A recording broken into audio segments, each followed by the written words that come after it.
Did you manage to read bank audit? Yes.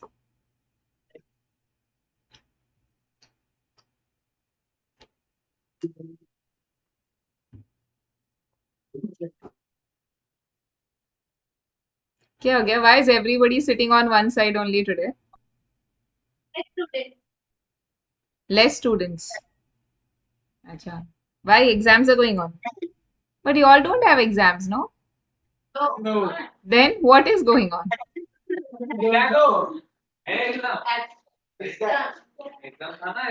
अरे वो नहीं पूछ रहे ऐसे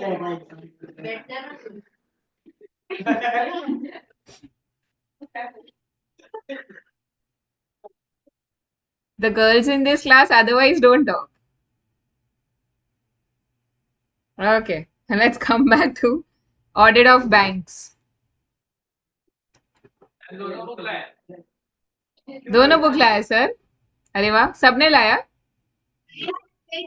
नहीं लाया, ठीक है, it's okay, it's okay,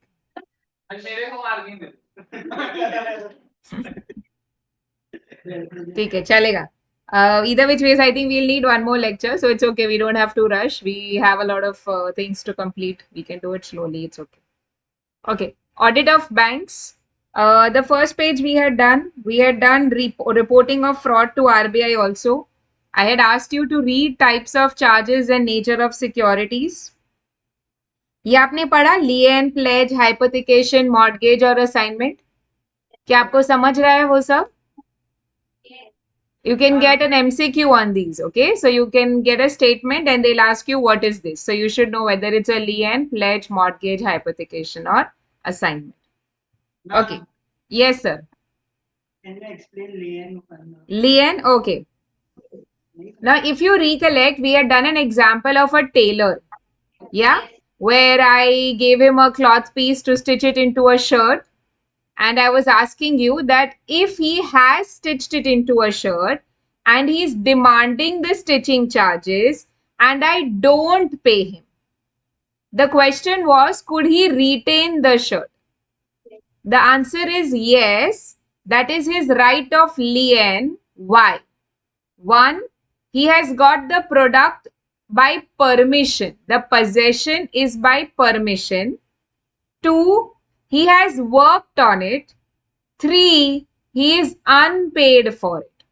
unpaid मतलब क्या? उसने वो क्लॉथ पीस को शर्ट स्टिच कर दिया है, तो वो स्टिच करने का उसको टेलरिंग चार्जेस मिलना चाहिए. वो नहीं मिला है and that is why he can exercise lien. The other part of this question was, say he has not stitched the shirt. It is still a cloth piece. Can he demand the money? No. Now there is no right of lien. Now, keeping this in mind, let's read this. Lien is the right of one person to, please underline the word, retain goods. The word is retain. Goods and securities in his possession belonging to another until certain legal debts which are due to the person retaining the goods are satisfied. In other words, it is the right of the creditor to retain the goods and securities in his possession belonging to debtor until the debt due is paid. तो अब आप यहाँ पे creditor के ऊपर लिखो Taylor और debtor के ऊपर वर्ड लिखो कस्टमर और डेट ड्यू पे आप लिख सकते हो stitching charges.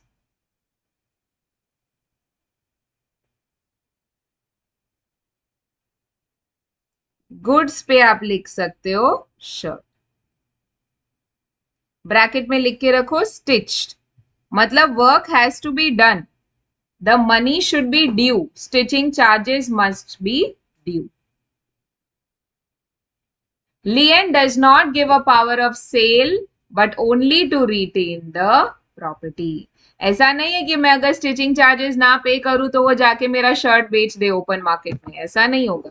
He has to only hold it. He cannot sell it.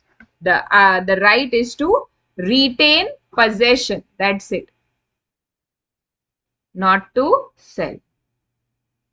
समझा आपको लियन everybody? Yes? Okay. Anything else? Pledge, hypothecation, mortgage, assignment. Should I give you 2 minutes to go through it? क्या आप पढ़े हो? Okay, just take 2 minutes. Please go through it. These terminologies are either which way is useful for us. Okay, ऐसा नहीं है कि सिर्फ ये बैंक ऑडिट में ही पढ़ना है. ये लीगल लैंग्वेज है. आपको ये सब टर्म्स समझने चाहिए.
Done? Can we go ahead?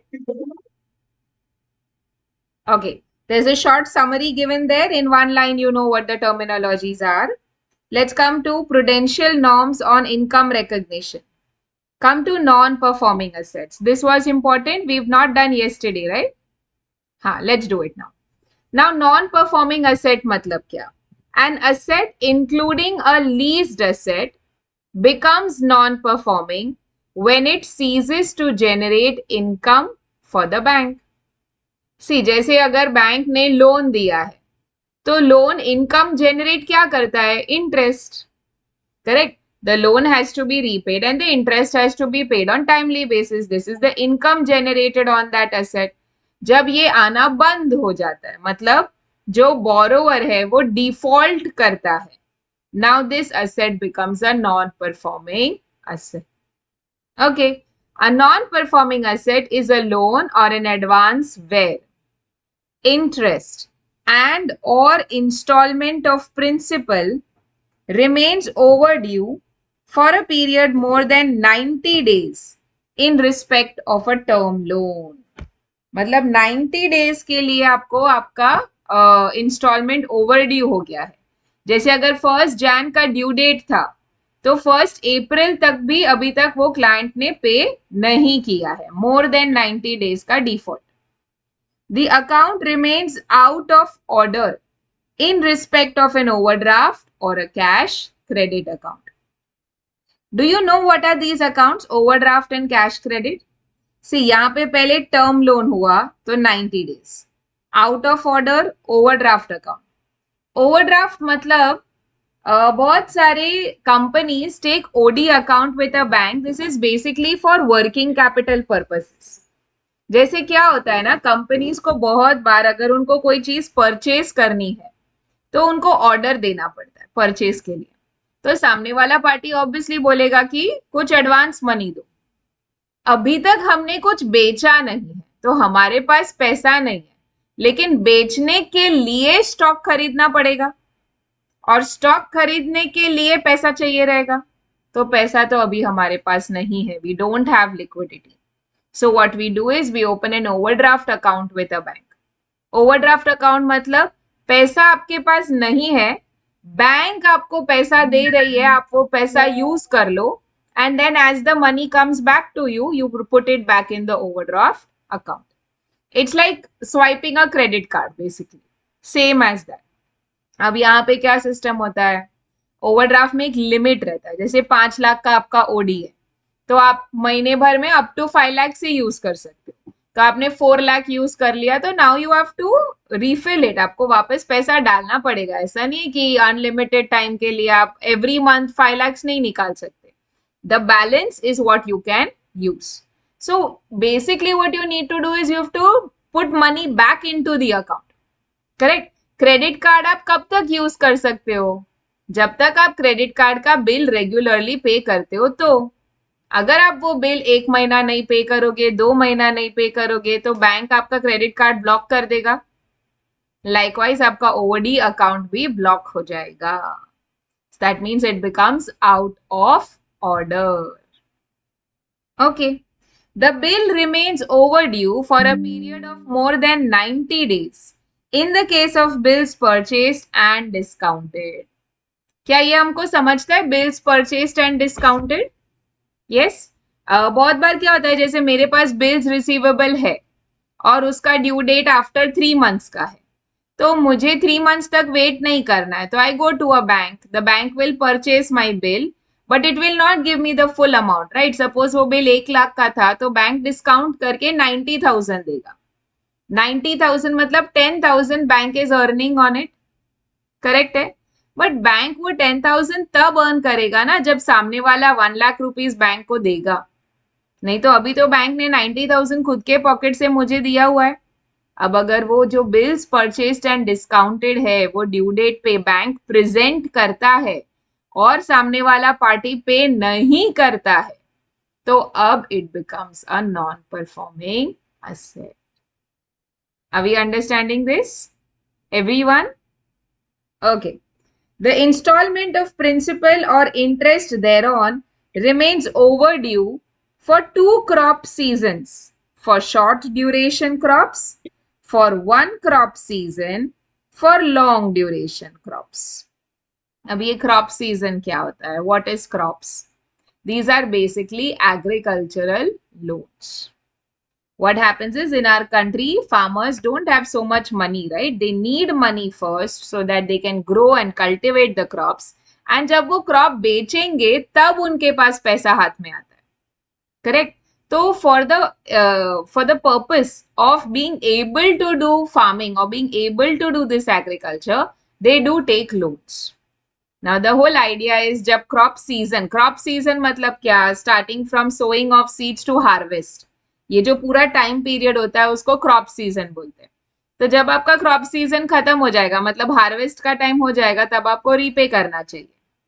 Correct. Now short duration crops, long duration crops, ये आपने थोड़ा स्कूल में पढ़ा होगा, that rice can be cultivated 2-3 times in a year, but something like wheat is cultivated only once in a year. You know, all of these short and long duration crops basically. तो उनके जो loans होते हैं उसका भी crop cycle पे payment आता है. तो सपोज मैंने राइस के लिए लोन लिया था, तो rice is a short duration crop. तो with in 2 crop seasons I have to repay the loan. If I have not repaid, it becomes overdue. It becomes a non-performing asset for the bank. In respect of derivative transactions, the overdue receivables representing positive mark-to-market value of a derivative contract, if these remain unpaid for a period of 90 days from the specified due date for payment. See, अभी may be आपका FM में futures and options ये सुना है कि आपने FNO market, F&O market. जैसे आपका स्टॉक मार्केट होता है ना, वैसे एक पैरेलल मार्केट चलता है called futures and options market. ये जो फ्यूचर्स एंड ऑप्शंस है, these are basically derivatives. They derive their value from an underlying asset. That is the whole idea. Now, what is this? Let us understand. Suppose today I don't have cash. Okay, I don't have money. But I am signing a deal to sell my house. And I am going to get 5 crore rupees in 3 months. Are you with me?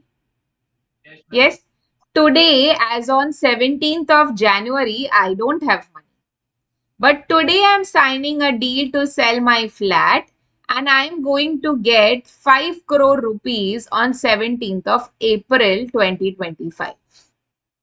Now I am a person with finance background. I am a chartered accountant. Should I sit and say जब पैसा आएगा तब पैसे के बारे में सोचेंगे, कि आज से ही I should start thinking of where I am going to invest this money? I need to be prepared. ऐसा थोड़ी होता है कि एग्जाम सितंबर में है तो सितंबर में पढ़ाई करेंगे, अभी से पढ़ाई करना स्टार्ट कर देते हैं, right? We have to be prepared for the exams.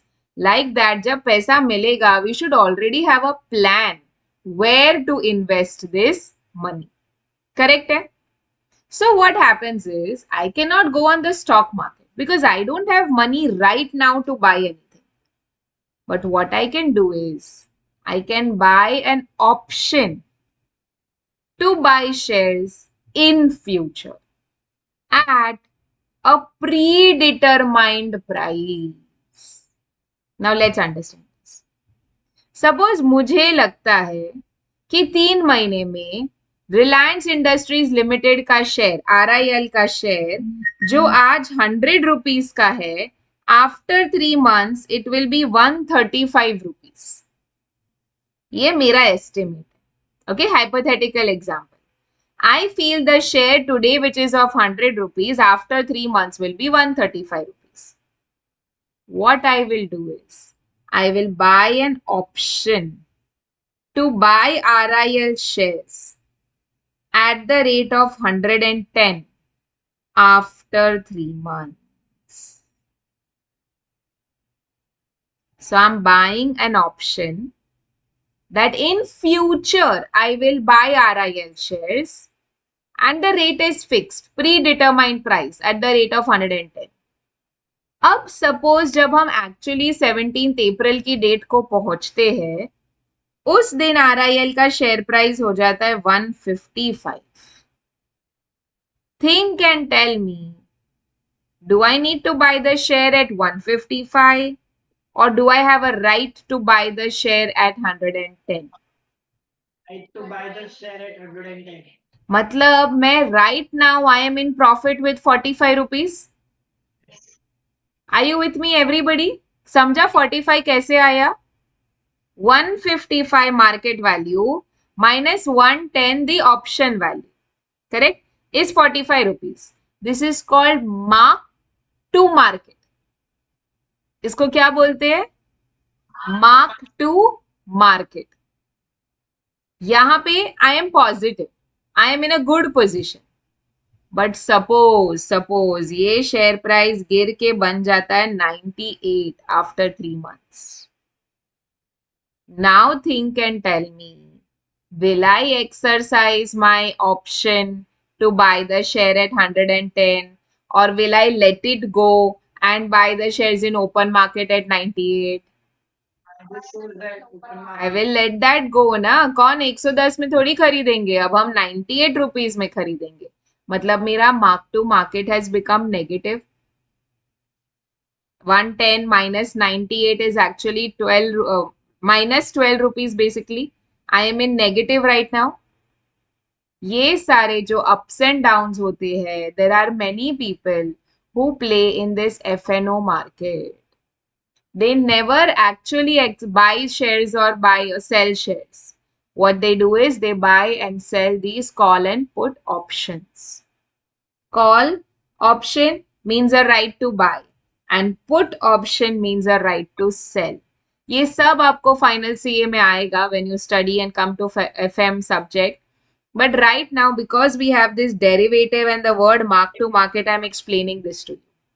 Okay, so basically there are many people who only deal in these options, call and put options.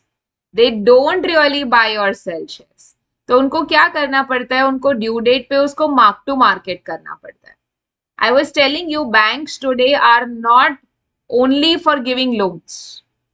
Banks are now our treasury advisors, they are now our portfolio managers, they are now into stock markets also as broking firms.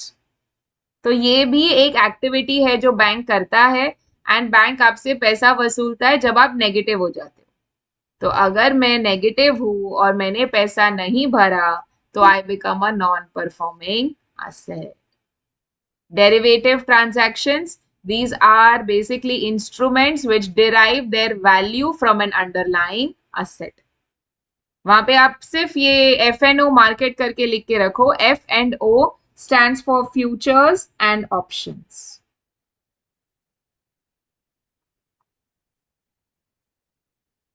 ये एक ऐसा field है जो आप पढ़ोगे बहुत सून, और अगर आपको इंटरेस्ट आता है, आपको लगता है कि नहीं, I can understand this and I can do well in this, don't put your money in this market but you become a portfolio advisor for other people.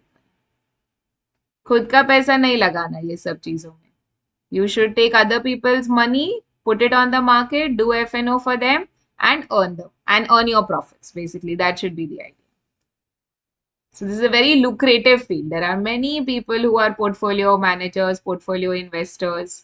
जो ये लोग काम करते हैं. Banks also do this for high profile clients. Okay. Last point, a credit card account will become non-performing asset if minimum amount due as per statement is not paid fully within 90 days from the next statement date. The gap between two statements should not be more than a month.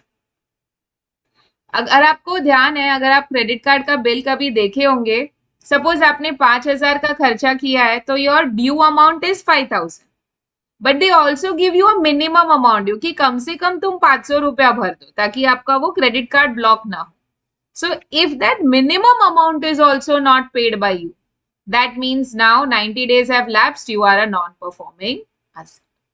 Okay, I want you to take 2 minutes and go through this out of order crop season classification. ये सब ठीक है, आप करे हो क्या?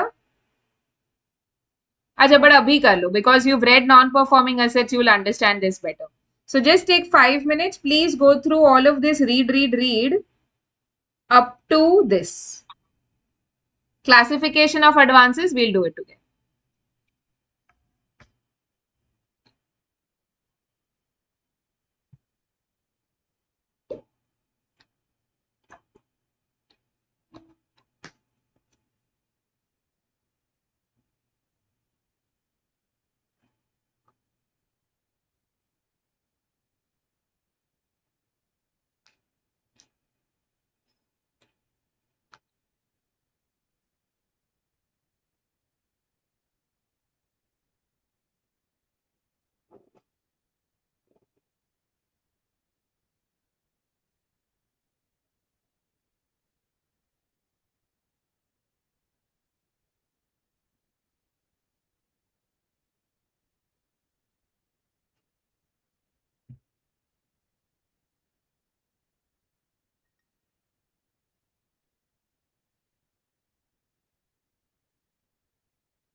Last 2 minutes, complete what you're reading. Do you all know the full form of NSC, KVP, IVP? NSC is National Savings Certificate. See over here.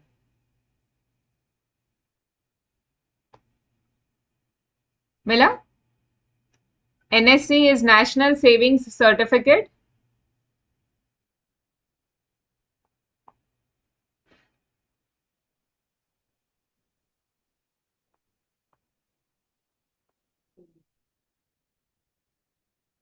KVP is किसान विकास पत्र. कभी सुना है क्या आपने इसके बारे में? These are all government treasuries में जब आप invest करते हैं तो you get all these things. It's like an FD with the government basically. IVP is Indira विकास पत्र. इंदिरा गांधी पता है क्या? हाँ, उनके नाम पे इंदिरा विकास पत्र.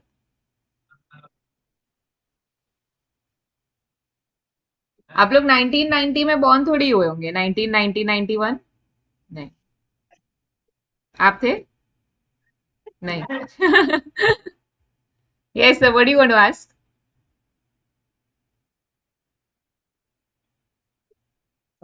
Guaranteed advances. Sorry, say a little louder, sir. Government guaranteed advances. Which advances are you talking about? Government guarantee advances. Government guaranteed advances, okay. Government guaranteed advance मतलब क्या? जहां पे गवर्नमेंट ने गारंटी किया है कि अगर बोरोवर पे नहीं करेगा तो हम पे करेंगे, right? Now let's see this. The credit facility is backed by guarantees of central government, though overdue, may be treated as NPA only when the government repudiates its guarantee. मतलब गवर्नमेंट बोलेगा कि नहीं, हम गारंटर थे लेकिन अब हम पैसा तो नहीं देंगे. When government says that we will not pay, then you have to treat it as a non-performing asset. Because otherwise government को आप थोड़ी insolvent declare कर सकते हो, right? This exemption from classification of CG guaranteed advances as NPA is not for the purpose of recognition of income. In case of state government guaranteed loans, this exemption will not be available, and such account will be NPA if interest or principal or other dues remain overdue for more than 90 days. तो state government में तो हम wait भी नहीं करते कि state government बोलेगा कि हम पे नहीं करेंगे. 90 डेज अगर लैप्स हो गया तो सीधा नॉन परफॉर्मिंग एसेट डिक्लेयर कर दो. सीजी गारंटी देता है तो हम बोलते हैं चलो वेट करते हैं, लेकिन सीजी जब बोल देता है नहीं हम नहीं पे करेंगे, अब it will be declared as a non performing asset.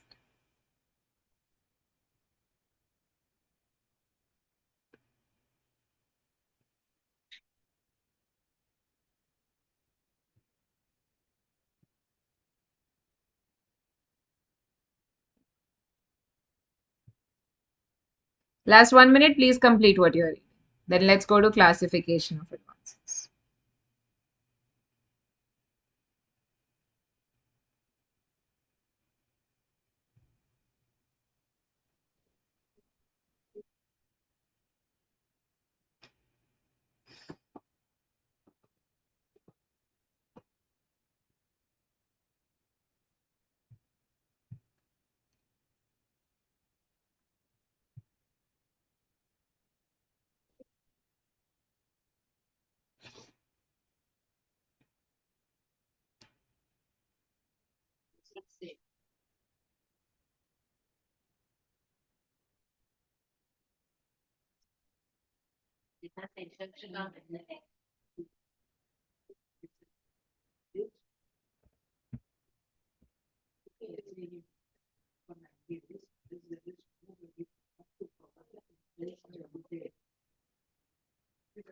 Done? Can we move ahead? Okay, let's come to classification of advances. Now here what we are trying to understand is what are the different types of assets we have. Standard assets, which as the name suggests, these are good assets, they are performing, we are getting our money regularly, कोई problem नहीं है. Substandard assets मतलब they've been non-performing for some time. Doubtful, non-performing for a longer time. Loss, मतलब ये अब asset अपना है ही नहीं, इसको राइट ऑफ करो. Let's understand this. The guidelines require banks to classify their advances into four broad categories for the purpose of provisioning as follows. Please mark these 4 points as important: standard, substandard, doubtful, and loss assets. Standard. A standard asset is one which does not disclose any problems and which does not carry more than normal risk attached to the business. Such an asset is not a non-performing asset. मतलब यहाँ पैसा मिल रहा है. Substandard. It is one which has remained non-performing for a period less than or equal to 12 months. So up to 12 months अगर आप non-performing हो तो आप substandard asset हो. Doubtful. An asset is classified as doubtful if it has remained in the substandard category for a period of 12 months. Such an asset has all the inherent weaknesses as in a substandard asset and an added characteristic that the weaknesses make the collection or liquidation in full highly improbable or questionable. See, अगर आप non-performing हो up to 12 months तो आप substandard. अगर आप substandard category में 1 साल तक रह गए, अब आप क्या बन गए? Doubtful. मतलब अब ये डाउटफुल है कि पूरा पैसा मिलेगा. Loss assets. A loss asset is one where loss has been identified by the bank or internal or external auditors or RBI inspection, but the amount has not been written off wholly. In other words, such an asset is considered uncollectible and of such little value that its continuance as a bankable asset is not warranted, although there may be some salvage or recovery value. मतलब अब हमको लगता है कि कुछ खास मतलब almost negligible पैसा मिलने वाला है. अगर 1 करोड़ का लोन था तो शायद 1000 रुपया मिलेगा. So it is a loss asset. Upgradation of loan accounts classified as NPAs. If arrears of interest and installment are paid by the borrower, in case of a loan account classified as NPA, the account should no longer be treated as NPA and may be classified as standard accounts. मतलब किसी ने अगर सारे earlier dates repay कर दिए, मतलब पूरा instalment सब जो भी डिफॉल्ट था वो डिफॉल्ट ठीक कर दिया, तो अच्छी बात है, अपन इसको सबस्टैंडर्ड या डाउटफुल से अब इसको स्टैंडर्ड एसेट कर दो. Provisioning for loans and advances. Now this is important for us. मतलब कौन से कैटेगरी में हो आप तो कितना प्रोविजन क्रिएट करना पड़ेगा. Loss assets. The entire amount should be written off. If the assets are permitted to remain in the books for any reason, 100% of the outstanding should be provided for. Doubtful assets. Full provision to the extent of the unsecured portion. मतलब अगर ये ऐसा asset है जिसपे आपने कोई charge create नहीं किया है तो पूरा ही अमाउंट का आप प्रोविजन बना लो, पैसा मिलने वाला नहीं है. In doing so, the realizable value of the security available to which the bank has a valid recourse should be determined on a realistic basis. See, book value मत लो, बुक्स में तो कुछ भी अमाउंट पे दिखेगा, उसको एक्चुअली बेचोगे तो कितना मिलेगा, that realistic value is to be considered. In regard to the secured portion, provision may be made on the following basis. At the rates ranging from 25% to 100% of the secured portion, depending upon the period for which the asset has remained doubtful. In case the advance is covered by central government guarantee, it becomes non-performing. No provision needs to be made towards the guaranteed portion. कब तक? जब तक government बोल ना दे कि okay now I am not responsible. जब तक government बोल रहा है नहीं होल्ड करो हम दे देंगे पैसा, तब तक आपको प्रोविजन क्रिएट करने की जरूरत नहीं है. Period for which the advance has been considered as doubtful, if it's up to 1 year, 25% is the provision you create. More than 1 year up to 3 years, 40%. More than 3 years, 100%. Valuation of security. In case of NPAs with balance of 5 crores and above, stock audit at annual intervals is to be conducted by external agencies. मतलब actually stock है या नहीं वो check करवा लेना चाहिए. Substandard assets. A general provision of 15% on total outstanding should be made without making any allowance for ECGC guarantee cover and securities available. ECGC, please write down Export Credit Guarantee Corporation of India.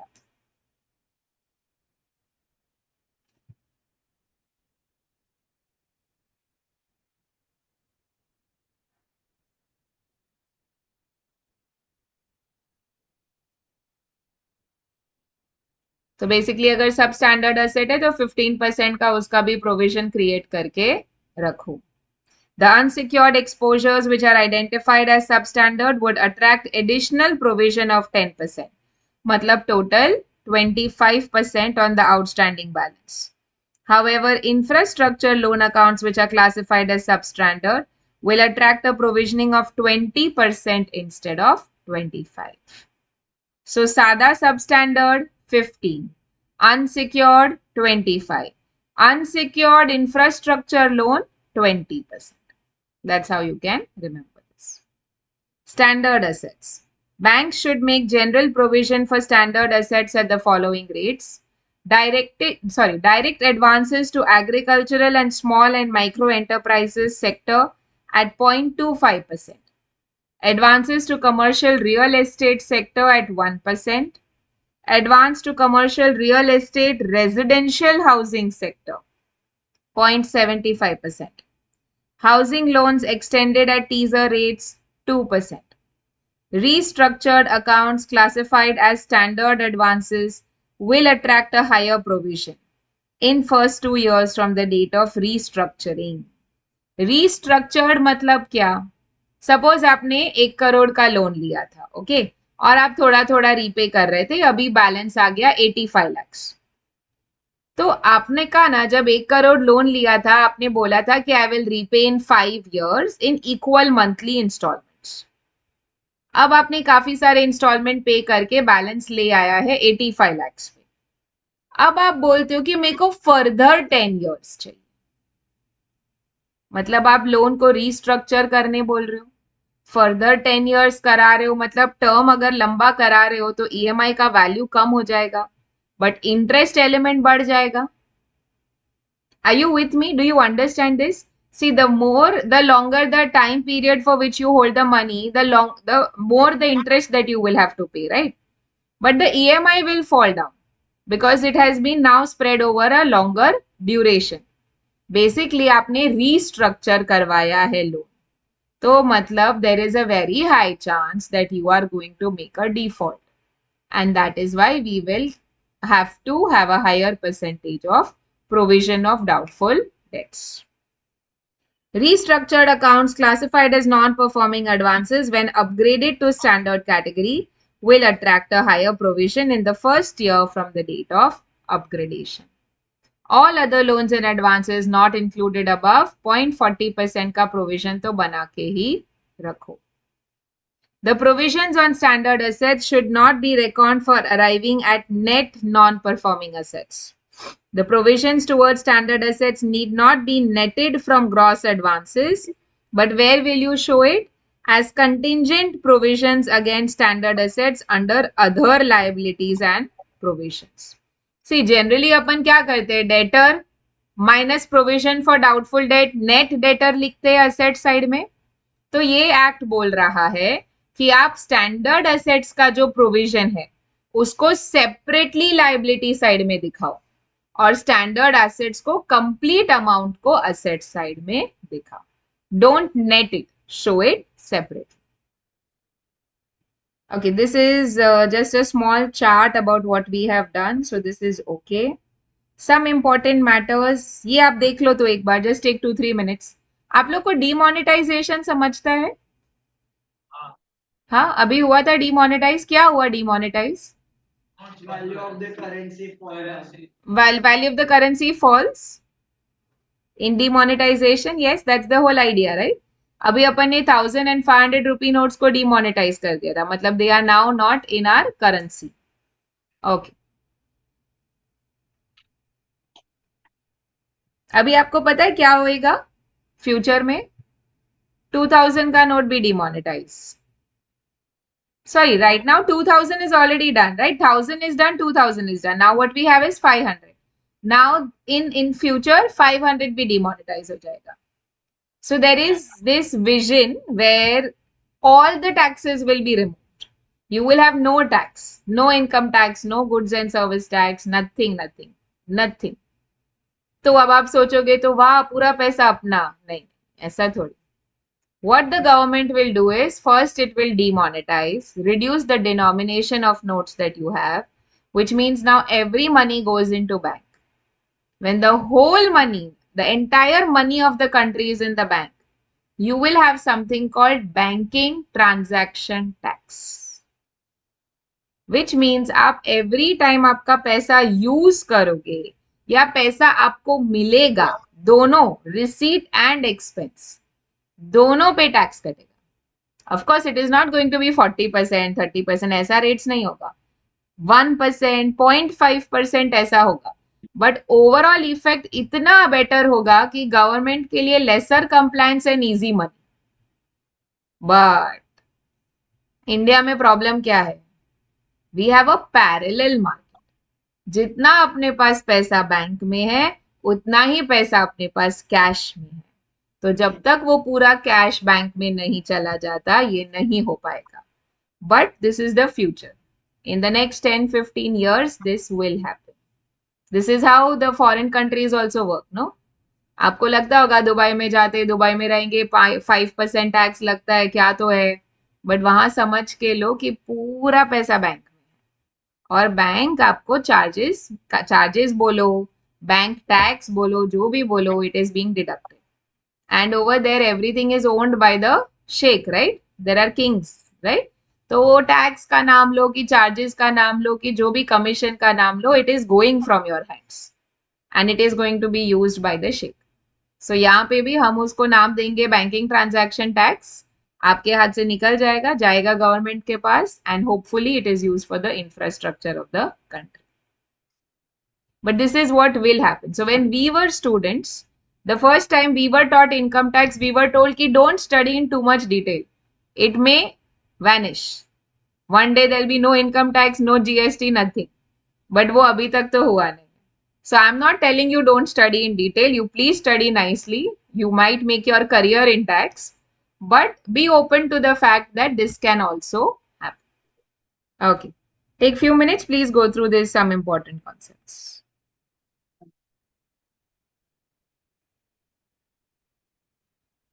Yeah, this is all easy. It's okay. Nothing.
Yes, sir. ये R O double M का full form Come R O again, double sir. R O double M ROMM. Where is it? Initial consideration इसमें Risk of material misstatements, sir. Risk of material misstatements.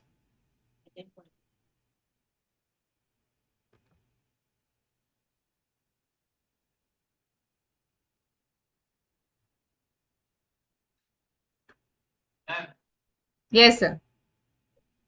ये ऐसे 210 ऐसे 510 ये inter में किधर से किधर तक स्टैंडर्ड्स और ऑडिटिंग है Sir, please repeat and speak little louder. I still can't hear you.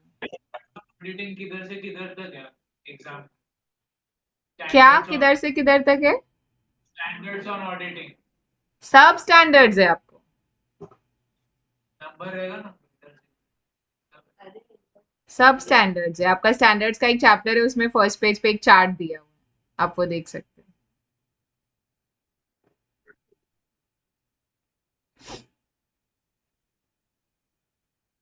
But whatever we have done in detail is what you have to do in detail.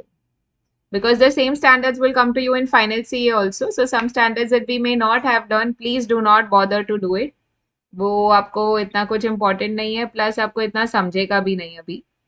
It's not like I am underestimating your capabilities. You may read it and have some knowledge about it, but it's not worth the effort. Intermediate में इतना पूछने नहीं वाले. So whatever we are doing thoroughly, you also please do it thoroughly.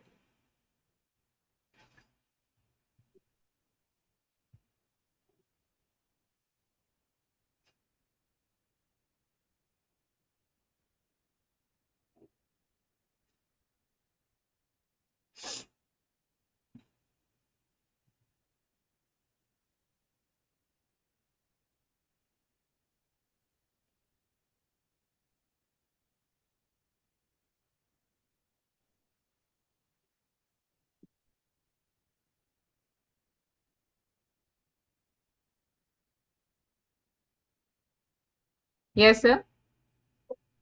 ये सब common points for verification of loans है ना हाँ. उसमें उसमें second point Check the securities hypothecated against loan. Margin should be kept against securities. See, now what happens is sometimes when I want to take a loan, I can give my flat as a mortgage. I can give my gold as a pledge. I can also give investments, right? I can have a lot of investments on the stock market. वो भी तो एक asset है. But वो एक ऐसा asset है which will keep fluctuating, right? Today the share value is say 500 rupees per share. Tomorrow it can become 520. Day after it can become 450. There is a possibility. So what happens is when you give shares as a security, the margin needs to be maintained. मतलब इतना difference ना हो जाए between the shares market value and the loan outstanding amount that it becomes risky for the bank. So they are saying that that margin maintenance needs to be checked. जैसे आपका difference cannot fall below 35% or 30% or whatever has been pre-decided between the bank and the borrower. So that needs to be checked. Hypothecated basically means we are creating a charge on a movable asset where the possession remains with the borrower. It is not with the lender. The possession remains with the borrower. Okay.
You are done?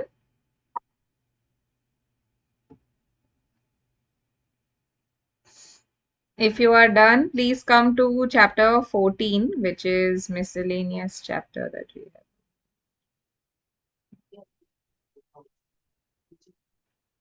Yes, sir. Next step. 399.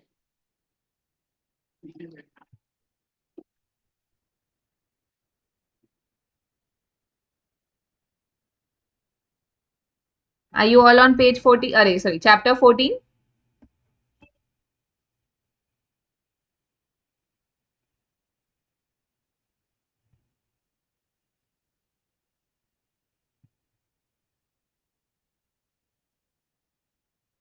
Okay. So this chapter has a few topics of interest for us. These are like very independent topics. ऐसा नहीं कि it's connected to anything up before and after. So we can just finish it. We have a very simple distinguish between over here, which is audit versus investigation. Now, if you recollect, we have done something called professional skepticism. और उससे हमको समझ के है कि we are of suspicious mind की inquiring mind. Inquiring mind. We are not of suspicious mind. We are of inquiring mind. And that is what is audit. Okay, audit is asking the question how. Audit is not going to ask a lot of questions like why did you do this? Why did you not do that? Why have you selected this? Acha, if you have done this, what is the rationale behind the same? ये सब हमको interest है ही नहीं. Except for government audits या जब हम local body का audits करते हैं या सोसाइटी का ऑडिट करते हैं तब हम थोड़ा पूछते हैं कि क्यों किया, कैसे किया, वॉज इट नेसेसरी, प्रोप्राइटी का पॉइंट आ जाता है. बट फिर भी हम सस्पिशियस नहीं होते. मतलब हम ऐसा नहीं सोचते कि क्लाइंट ने फ्रॉड किया ही है, ऐसा हम नहीं सोचते. बट क्लाइंट फ्रॉड कर सकता है, इस पॉसिबिलिटी के लिए हम ओपन माइंड रखते हैं. नाउ इन्वेस्टिगेशन मतलब क्या? Here we are suspicious, something is wrong. We already know that something is wrong. Now we want to find out how it was done, who is responsible, why was it done, so on and so forth. So audit and investigation are not same. They are coming with two completely different approaches. Okay, let's understand this.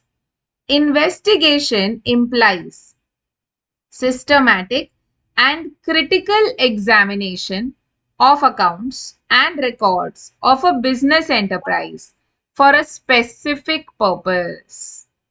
The specific purpose may be evaluation of state of affairs or establishment of a fact like whether to grant a loan to an applicant. जैसे कभी हमको ये company को bye out करना है तो हम due diligence करते हैं ना. ऐसे ही थोड़ी कोई भी कंपनी को खरीद लेते. We first investigate into the company. Are there any problems? Are there any frauds? Are there any issues with it? Are there any undisclosed losses? Undisclosed money involved in this company? मतलब तब हम suspicious होते हैं, तब हम एक purpose से कुछ काम कर रहे होते हैं. Whereas audit में हमारा पर्पस बहुत सिंपल है. We want to express an opinion. That's it. Okay. Difference between audit and investigation, please mark this as very important. It has come a lot of times. Audit, the objective is to judge truthfulness and fairness of financial statement. Whereas investigation, it is to establish a specific fact. Scope, it's determined by law and standards on auditing, whereas investigation depends on the terms of engagement. Audit is done yearly. Every year we get an audit done. Whereas investigation, it depends on the requirement.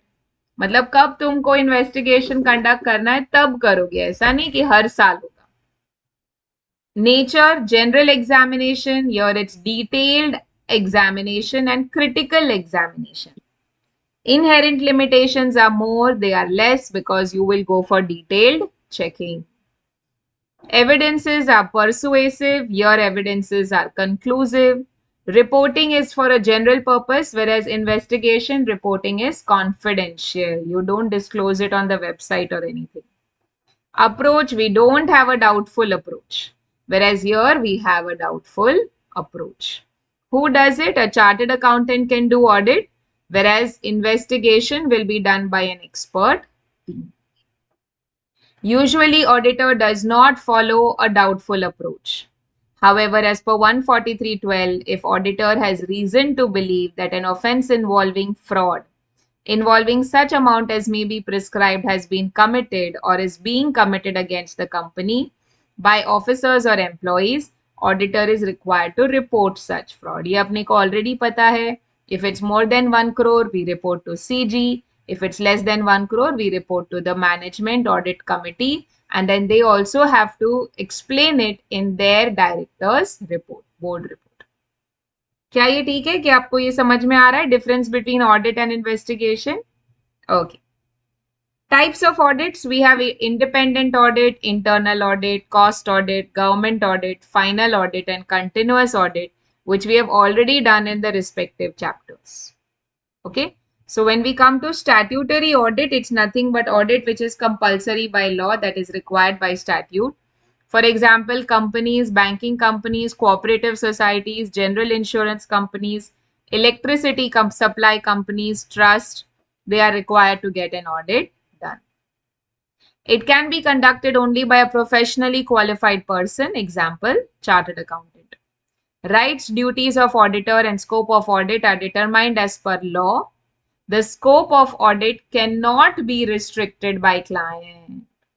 Correct है ना? अगर रोसा हुआ तो हम ऐसा audit accept ही नहीं करेंगे, और एक्सेप्ट करने के बाद रोसा हुआ तो हम विड्रॉ कर लेंगे, और अगर हम विड्रॉ नहीं कर सकते हैं तो हम डिस्क्लेमर ऑफ ओपिनियन देंगे. Okay. What is tax audit? It is required under 44AB of the Income Tax Act. It's conducted to ensure correctness of the accounts and compliance with tax laws. It can be conducted only by a professionally qualified person, that is a CA. It is thus a special audit governed by statute. Report is given to income tax authorities. There is specified form of tax audit report. इसको bracket में आप लिख के रखो TAR. Tax audit report is called TAR. जैसे कारो होता है ना, कंपनीज ऑडिटर्स रिपोर्ट ऑर्डर, वैसे होता है TAR, tax audit report. 3CB 3CD ऐसे सब फॉर्म्स होते हैं जो हम भर के सबमिट करते हैं, they are called our tax audit reports. Interim audit. What is interim audit? It refers to audit between two annual audits. It is conducted for interim purposes like providing interim dividend. It's not required by any law. Generally, it is conducted by a CA. It results in quick detection of misstatements. Thus, it acts as a good moral check on employees. Therefore, it is an early warning signal. However, it's not suitable for small organizations. Obviously, ना audit कराने का खर्चा होता है ना, ऐसा थोड़ी कि फ्री में सर्विस दे रहा है कोई CA. तो it's not viable for a small organization. Balance sheet audit. See as such हम ऑडिट करते हैं फाइनेंशियल स्टेटमेंट्स का, राइट? Financial statements means what? P&L, balance sheet, cash flow and notes to account, सब कुछ चेक किया जाता है. Balance sheet audit will be a limited audit in which only the balance sheet items are verified. Following are examined: all your fixed assets, current assets, reserve balance, provisions, capital, profit earned or loss suffered by the firm during the year, and other liabilities. P&L items directly associated with assets or liabilities are also checked, like bad debt, depreciation, all of that. Balance sheet audit is most suitable for small organizations or those which have an efficient system of internal control. मतलब जहां fraud का possibility कम है वहां आप ऐसा balance sheet audit कर सकते हो. There's no statutory requirement. Normally it's done by a CA, but due to its limited scope, it provides less assurance. Concurrent audit. Please mark this as important for short note.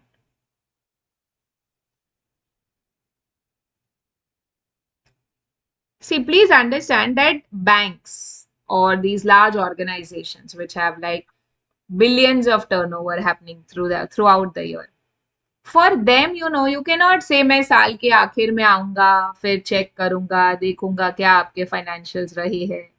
That's not fair. It will be too late to rectify something. So what we do is we do a concurrent audit. I'm not saying continuous audit. It's different. Concurrent audit means as the transaction takes place, you check it. Concurrent auditors और statutory auditors अलग parties होते हैं. Concurrent auditor साल भर उसी client के office में बैठा रहेगा. जैसे बैंक्स में concurrent auditors का काम स्टार्ट होता है after the banking hours are done. क्यों? क्योंकि जब बैंकिंग आवर्स ओपन होता है जैसे 9 to 3 या 9 to 5 जो भी बैंकिंग आवर्स होता है, तब तक तो बैंक वाले ऑलरेडी कस्टमर्स के साथ डील कर रहे हैं. उसके बाद when the banking hours close, office hours are not done, office तो अभी भी चालू है. उसके बाद कॉन्करेंट ऑडिटर लेके बैठता है स्टाफ को और फिर एक एक ट्रांजैक्शन चेक करता है. So basically there will be a thorough check when you have a concurrent auditor. Let's read that. It's a system of audit prevalent in large banks and exceptionally large branches of banks. It's carried out continuously throughout the year to check effectiveness of the working and internal control of banks and branches. Transactions are examined as and when they take place. It is thus conducted on a regular and continuous basis. It's a comprehensive and systematic audit. It helps management of banks to prevent and detect irregularities on an earlier basis. It may be done by independent CA or internal staff or the bank of the bank concerned. तो या तो आप engage ही कर लो 5-6 CAs को जो आपका साल भर कॉन्करेंट ऑडिट करते रहेंगे, या आप आउटसाइड टीम को भी बुला सकते हो जो एक्सपर्ट रहेंगे in this. Next is operational audit. It is defined as an audit for the management to provide it with information and appraisal of activities. It covers both financial and operational aspect of the entity concerned. It's carried out in the same manner like internal audit. It helps management identify weakness in the present system, provides suggestions, and is usually done by a team of experts from various fields. अब management audit क्या है? जब आप management का audit करते हो, मतलब check करते हो कि मैनेजमेंट सही डिसीजन लेता है कि नहीं. It is audit of, please underline and mark this important, management performance. See, lower level staff को हायर लेवल स्टाफ सुपरवाइज करता है, बट हायर लेवल स्टाफ को कौन सुपरवाइज करता है? Management auditor. It involves examination of all activities from top to bottom, especially to ensure whether general management is functioning smoothly and satisfactorily or not. It is performed to find weakness in the management functioning and provide suggestions to improve the same. It is just another tool to assist management in fulfilling its objectives. Generally, it is conducted by a team of management experts. It may be used in case of ailing entities. Ailing मतलब जो sick हो रही है, जो loss making हो गई है, those entities. जैसे ह्यूमन रिसोर्स का जो काम होता है ना, it is nothing but management audit. Secretarial audit for bigger companies. Now, I told you, if you remember, that not just income tax and company law are applicable to your clients. There are many laws which are applicable to our clients. And because I am a CA and I'm an expert only in the field of accounts and audit, I cannot talk about compliances with all the laws. That's not my job. That is not something that I can do. So who will help the clients in understanding whether they have complied with all the laws or not? That job goes to a secretarial auditor. Secretarial auditor is your company secretary. अगर आपने कभी भी CS का syllabus देखा होगा it is filled with laws. Any and every law that you can think of which is applicable to a company, वो पूरा पूरा लॉ सीएस के पढ़ाई में आपके सिलेबस में होता है. सो जब आप सीएस पास कर लेते हो आप ऑलमोस्ट हर टाइप के लॉ के एक्सपर्ट बन जाते हो. And that is why you are eligible to do secretarial audits. Let's read that. Applicability for every listed company and such other class of companies as may be prescribed. They will annex a secretarial audit report. Please underline, given by a company secretary in practice. यहाँ CA नहीं है, यहाँ CS है, with the board report. Contents of the report, board shall explain in full any qualifications or observations or other remarks made by the company secretary in practice. Duty of the company, to give all assistance and facilities to CS for auditing the secretarial and related records of the company. What if you contravene? By whom? The company or company secretary. What will be the penal consequence? Company or every officer in default or the company secretary in practice shall be punishable with fine, minimum 1 lakh, maximum 5 lakhs. मतलब अगर आप ठीक से audit नहीं करोगे तो आपको minimum 1 lakh maximum 5 lakh का फाइन लग सकता है. But the good part is यहाँ आप जेल नहीं जा रहे हो. पर अगर आपको याद है अगर अपन ऑडिट अच्छे से नहीं करते तो अपन तो जेल जाते हैं ना. कुछ याद है क्या? 148 जिन लोग का भी लॉ हो गया है. We've done this section where we go to jail if we have been negligent, if we are proven to be negligent. Next is environmental audit. You can mark it for a short note. It is an upcoming concept. ये सब जो first world countries है ना, इनका बहुत पैसा इस चीज पे इन्वेस्ट होता है कि हम एनवायरमेंट को कैसा बेटर करें. पर जो अपने जैसे थर्ड वर्ल्ड कंट्रीज होते हैं ना, वो इतना नहीं सोचते क्योंकि अपने पास ना वो रिसोर्सेज है, ना उतना टाइम है और ना अपन उतना वेट कर सकते. मतलब we already know that when we are using so much plastic we are killing the environment. But do you think we have the bandwidth to completely stop the usage of plastic? No, plastic is so cheap, we can not do away with plastic. तो मतलब third world countries में ये जो environment पे आपका impact हो रहा है, ये जो आपका कार्बन फुटप्रिंट की बातें होती है ना, what is your carbon footprint as a country, ये सब ये फर्स्ट वर्ल्ड कंट्रीज कर पाते हैं. But our third world countries, no, we are still not up for it. However, times are changing and this is the need of the hour. If we don't recognize this need, we will probably lose the environment. And that is why environmental audit is also very, very important. This involves examination of interaction between business and surroundings. It seeks to ensure how well organization, management, and equipments are functioning to protect the environment. It is conducted by a team of experts. ऐसा नहीं लिखा है CA. तो मतलब ये अपने लिए monopoly नहीं है, सिर्फ अपन करेंगे ऐसा नहीं है. जो भी इस फील्ड में एक्सपर्ट होगा वो करेगा. Measures for environment protection are also suggested. It acts as a good public morality. However, in India, it is not mandatory. But please understand that it cannot be done mandatory also. See, we are still developing. अपने पास अभी बहुत scope है to reach a stage where we start talking about environment and the impact on it. So we are still not there because of the kind of population we have, the kind of education we have, and also the kind of resources we have. अभी तो अपना survival ही हो पा रहा है, वो बड़ी बात है. So we should not get into this. But of course, green audits, green certifications, green tribunals, this is coming up in our country and this is the way to go. तो आपको भी इस पे थोड़ा अपना रिसर्च डेवलपमेंट करके रखना चाहिए. We have a very interesting answer over here. Please mark this important. It is cut off procedures. Let's understand this. We've already discussed, but now we have the theory over here.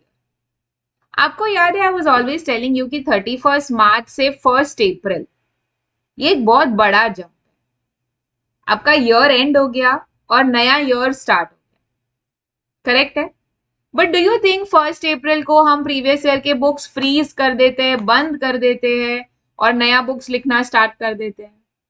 नहीं, क्योंकि अभी बहुत सारे entries pass करनी बाकी है, बहुत सारे एडजस्टमेंट्स करने बाकी है, टैक्स के वजह से बोलो या आपका सेल्स रिटर्न के वजह से बोलो या whatever, you know, there are many things that we need to adjust in the books and so the books are not closed as on 31st of March.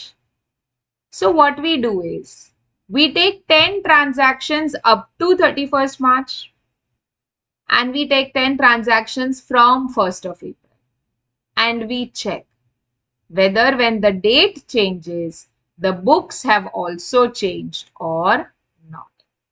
मतलब properly the transactions are recorded in the correct time period and that is called cut-off procedures. Please take 2-3 minutes, go through this. Mark it important for short.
Are we done with the answer? Yes, all okay? Okay. Now let's come to your audit of financial statements. ये पढ़ा क्या आपने? पहला नहीं पढ़ा? Time नहीं मिला ऐसे। इतना टाइम नहीं मिला, बैंक ऑडिट ही बस आप पढ़ पाए। हाँ, और टैक्स का भी करना था। अरे बाप रे, मच पढ़ाई हुआ। टैक्स वाले भी एंड सैलरीज दोनों बड़े बड़े। ओके, टैक्स वाले सर बोले एग्जाम सीरियसली मत, क्या बोले? एग्जाम सीरियसली मत लो, मेरा रिवाइज करो, अच्छा, एग्जाम फ्रॉम सैलरी रिवाइज करके आओ। ओ, और एग्जाम मत दो, एग्जाम को सीरियसली मत लो, छोड़ दो। छोड़, एग्जाम में टेस्ट टेस्ट टेस्ट। सब जैसा आप कोट करते हो ना, ये सब रिकॉर्ड होते जाता है। अगर शर्मा सर सुनेंगे कि अच्छा ये सर ने ये बोला, वो सर ने ये बोला, सबका बैंड बज जाएगा। ओके, ठीक है, चलो, any which ways, so since you have not done this, I am giving you the markings. क्या आपका रीड है, क्या इंपॉर्टेंट है? I am hoping at least next time Monday when we meet, Monday we will not meet, I think we will meet now Friday. आप लोग अभी भी यही टाइम स्केड्यूल है आपके पास? टाइम स्केड्यूल है क्या नेक्स्ट वीक का? नहीं, कल शाम को है। कल शाम को आपको क्लास है। ओके, ठीक है, either which ways we'll figure that out, but I'm giving you the markings whenever next we meet. I'm hoping you can read this much and come. Okay, so come to your chapter 17, audit of items of financial statements. This is the last chapter in this book that we are left with, right? Yes. Okay. So assertions as per SA 315, इसको आप read करोगे.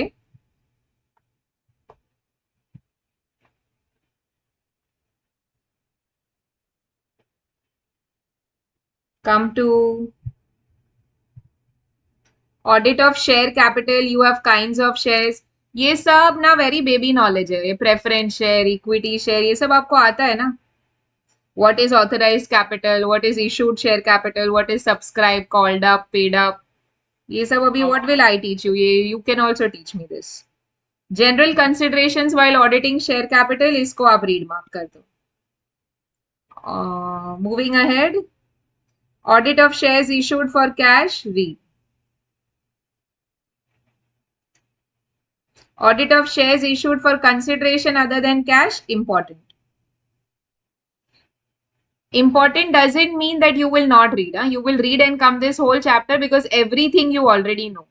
Important इसलिए क्योंकि it has been asked in exam. Check the following have been disclosed regarding capital, read.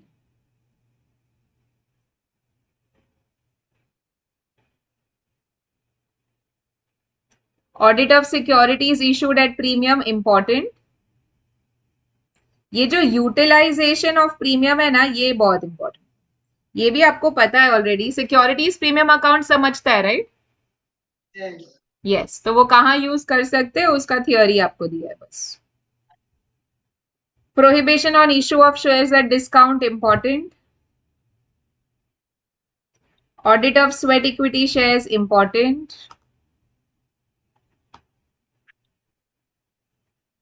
Audit of buyback. आपका buyback हुआ है क्या accounts में? नहीं हुआ है. ओके, तो इसको इंपॉर्टेंट मार्क कर दो. And this I will do with you. तो ये आप नहीं पढ़ के आओगे तो भी चलेगा. Buyback of securities. But law में अपन ने बायबैक कर लिया है ना. अकाउंट्स में भी हो गया है ना. हाँ, ओके, परफेक्ट. तो अब आप ये कर सकते हो. ठीक है, दिस इज द थियरी. ये सेम है जो आपने लॉ में किया है, जो अकाउंट्स में किया है. It is the same thing. It can not change because it's all coming from companies act only. Okay, next you have redeemable preference shares. मिला? You can mark that as read.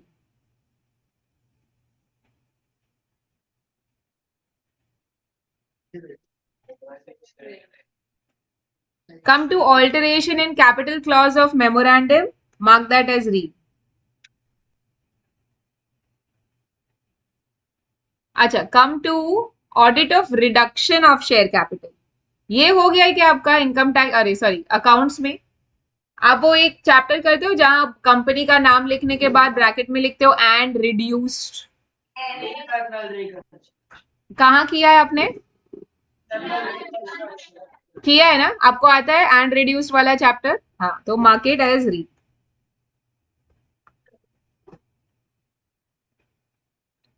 अपन ने law में भी किया हुआ है but आपका accounts में भी हो चुका है. Option and share capital, important. Reserves and surplus, read.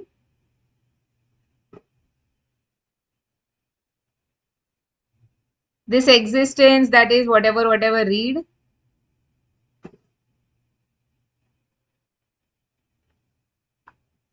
Presentation and disclosure, that is reserves and surplus have been disclosed. ये सब read. It's not something that they are going to ask. Borrowings, important.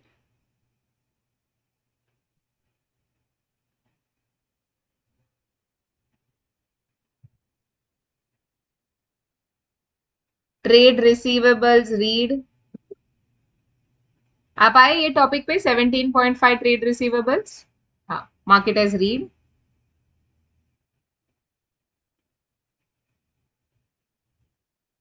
Cash and cash equivalent, read. This is topic 17.6. Inventories, read. अपन ने inventories कारों में भी किया हुआ है. We know how to check inventories.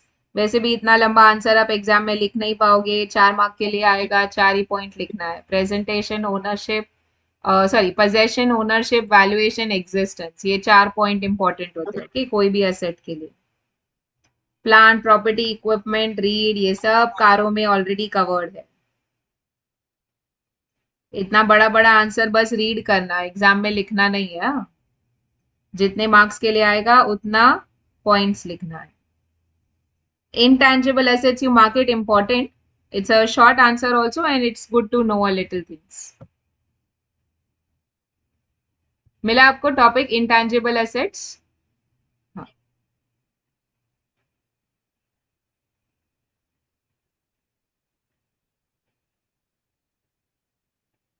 Trade payables and other current liabilities, read 17.10.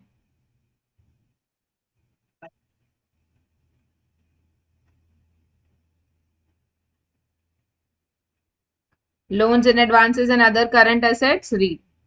ये सब बेसिकली ना आपको सिखा रहे हैं कि कैसे आप असेट और लाइबिलिटीज के जो आइटम्स होते हैं उनको चेक कैसे करोगे. आपको सिर्फ 4 कीवर्ड याद रखना है: पोजेशन, ओनरशिप, वैल्यूएशन, एग्जिस्टेंस, और उसी पे आपको 4 पॉइंट लिख के आना है. इन्होंने हर पॉइंट के पीछे 10-10 पॉइंट दिए, पर इतना आप एग्जाम में लिख नहीं पाओगे, so don't bother yourself with too much information. Provisions and contingent liabilities, read. Sale of goods and services, read.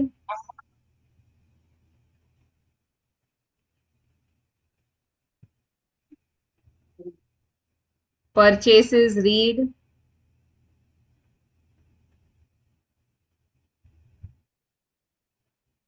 Employee benefit expenditure, इसको इंपॉर्टेंट मार्क कर दो, ये थोड़ा आप पढ़ोगे तो ही आपको समझेगा. बट एम्प्लॉय बेनिफिट एक्सपेंडिचर्स क्या होते हैं? जैसे provident fund contribution, gratuity fund contribution, all of those things. So you know what it is, but you just read it once nicely. Other expenditures, you can just read it once: rental, power and fuel, repairs, etc.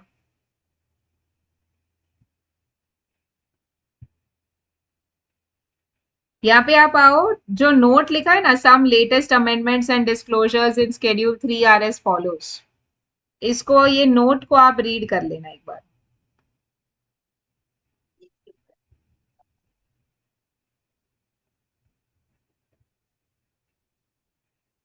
Audit of dividend, topic 17.19, read.